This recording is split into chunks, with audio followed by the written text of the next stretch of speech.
You are listening to Paranormal Confessions, stories inspired by real encounters, told as lived memories, one voice at a time, one secret finally shared.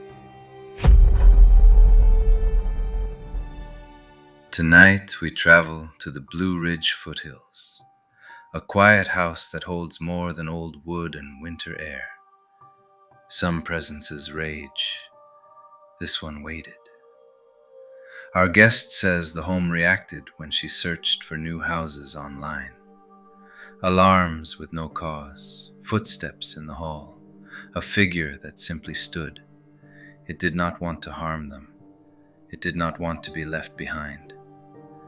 This is the candle in the window. Let's welcome tonight's storyteller.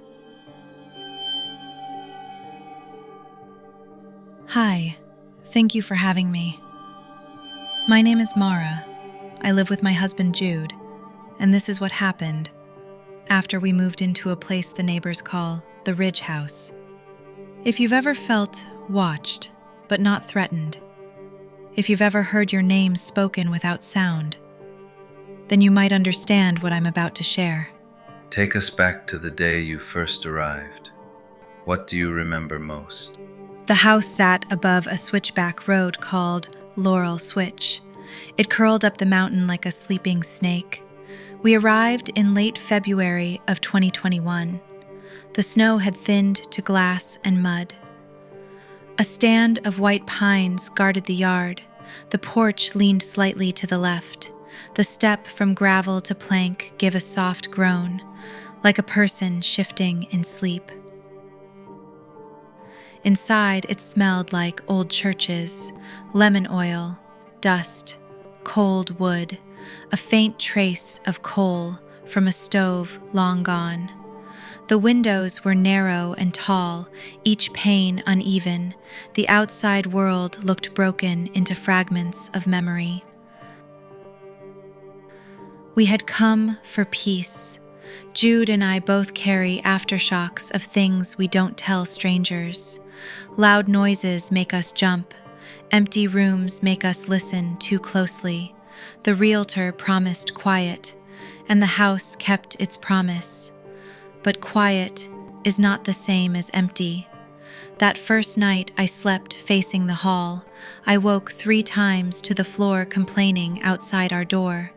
Careful steps, then silence. I told myself it was just the wood adjusting to heat.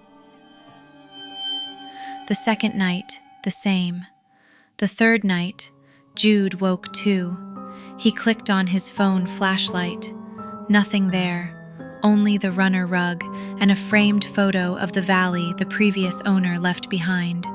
By the end of the first week, a rhythm had set in. Steps, silence, steps again. Not fast, not dragging, listening steps. If fear had a memory, it would sound like that. We started calling it the Night Walker to make it small enough to carry without looking too long. What did the neighbors tell you about the house and the person who lived there before? In the mountains, people track time by who had the place before you. On our second weekend, a man named Mr. Whitlow stopped by. He had a toolbox in his truck and a hat that looked older than the person wearing it. He said he used to help the previous owner with the well pump. He told us the man's name was Elden Pike. Not a talker, kept to himself, kept a candle in the front window through the cold months, not for decoration, for a reason. He never said what reason. He circled around it, like a dog that knows where the bone is but won't dig it up.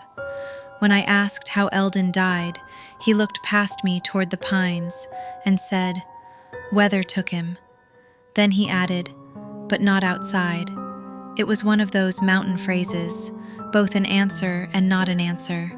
He fiddled with the well cap, tightened a screw that was already tight, and left. We hadn't moved into a famous tragedy. There were no headlines, no legends, just a worn house on a road you miss unless you aim for it.